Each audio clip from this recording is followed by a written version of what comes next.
So there's two new studies out. I guess I don't know how new they are, but the first one is getting a lot of attention, and that is about women and their opinions of Trump. Also see this. White women with at least a college degree, the only group of white voters that really kind of is on the left politically, aligned with progressive causes, democratic politics.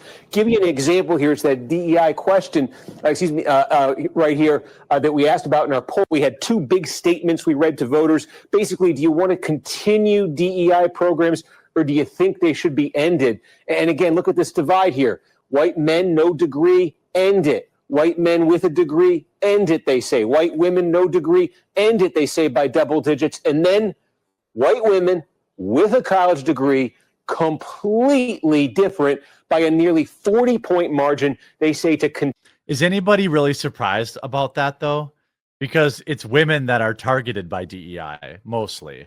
Well, actually, first it was women, and then it was minorities. So I think if you ask women, hey, do you want to get, do you want to get rid of these programs that are going to give you opportunities that you don't deserve? That they're going to say no, right? Yeah.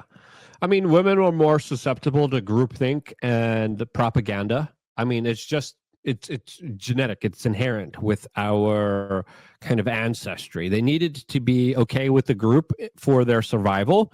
Now, when they're being put in these kind of institutions of higher learning, which are really just propaganda woke factories, it makes sense that, of course, they get propagandized to, hate conservative values, hate Republicans, as, of course, those institutions have been hijacked by the woke mind virus and the intel agencies that are spurring on this larger divide and conquer agenda that sadly has people at odds with each other when we should be working together cohesively and peacefully and respectively of each other.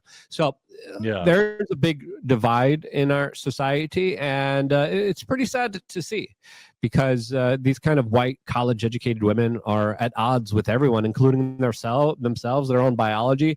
A lot of them are miserable. A lot of them are on SSRIs. A lot of them are on drugs and antidepressants. And, the girl boss dream that they're sold is a big lie. And a lot of them realize it when it's too late.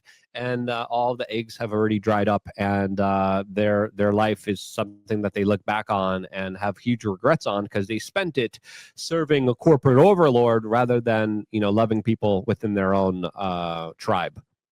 But then we look at this: 20-year-old white men are now more right wing than 75-year-old white men. What do you think about that? I think the onslaught of just constant attacks and constant finger wagging and the denying of opportunities that has been instituted as well highlights a lot of people are saying this system's kind of unfair. This system is controlled by Democrats. It's controlled by the leftists. It's controlled by the woke mind virus. I don't like this system that denies me opportunities because of the way that I was born. I don't like being discriminated against. Let me look at the counter culture here, the counter to these leftist institutions, and that of course is right-wing ideology.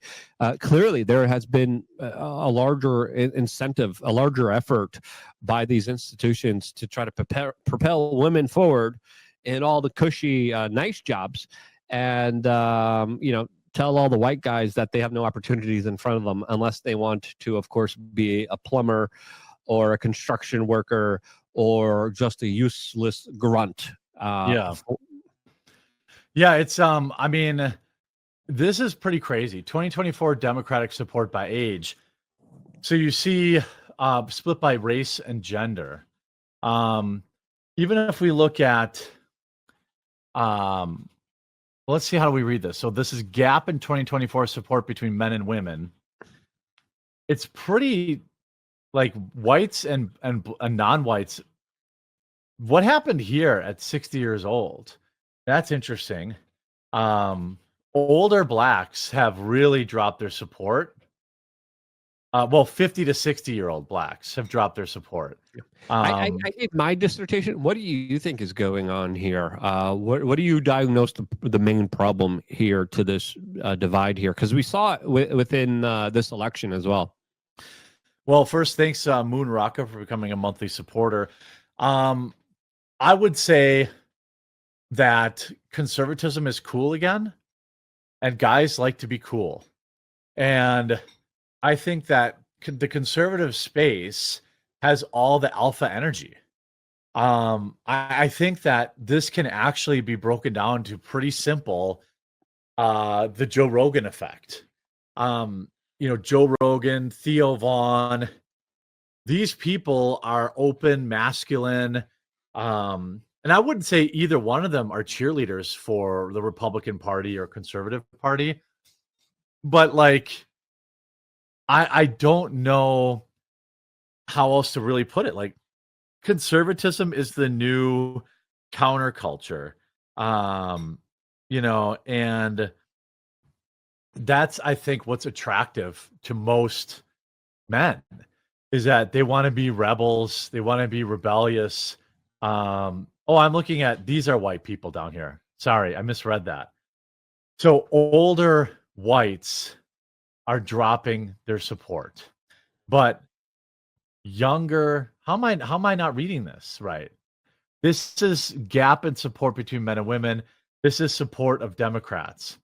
So black men support Democrats the most. Is that what we're saying? There's 80% support of the Democrat by black men? I can't see. It's too small on my screen, so I can't really fully read that. Yeah, I can't make it much bigger. I think this is black Democrats support them the most. Then black females, second most. And then you look at young Americans dashed. Where's the dashed brown line? This is white women. This is white men. I don't know why it's not. Okay, so this is white men down here. I mean, in their 20s, there's like literally no support for Democrats. Yeah, Greg Gutfeld had some very interesting takes on this. He did a little monologue about this that I just put in the private chat. Let's bring it up here. I'll bring it up. Yeah, sorry for misreading that, guys. Yeah. Here. So what's wrong with women? Oh, you got an hour? They're women. Well, according to a new poll, Ukrainian President Zelensky is adored among college-educated white women. They love him. And I get it. Who could deny his appeal, strutting around in clothes he swiped from a G.I. Joe? Yeah. And when you're internationally famous, possessed of a smoldering sexuality, and slightly height-challenged, the women just throw themselves at your size 4 feet. Yeah. I mean, you're talking to the original right here. But in Vladdy's case, not a bad guy, but isn't this love a little bit misplaced? Especially when, let's face it, if any other guy who looked like him smiled at these women, they'd get him fired from Uber. Huh. Are they really so in love with him? I mean, the same poll shows that they hate this guy, and I mean really hate. They hate him more when The Bachelor gets bumped for one of his speeches. But it puts them at odds with everyone else, mostly men. It reminds me how much they swoon over CEO shooter Luigi Mangione. Dozens of young women showed up in court to support a loner who killed a family man. His own family wasn't present. It's a reoccurring pattern, this misplaced empathy. So here we are, post-feminism, and congrats, smart white girls, you've won. I hereby award you your prize, the raging dumpster fire identifying as your life, which is burning like a Las Vegas Tesla dealership. And it's hate that makes it burn. White women despise Trump, Vance, and of course the Republican Party. Yep. And what do they love? Well, you guessed it, DEI. And why not? Merit is a masculine evil, right up there with a Dutch oven. Huh.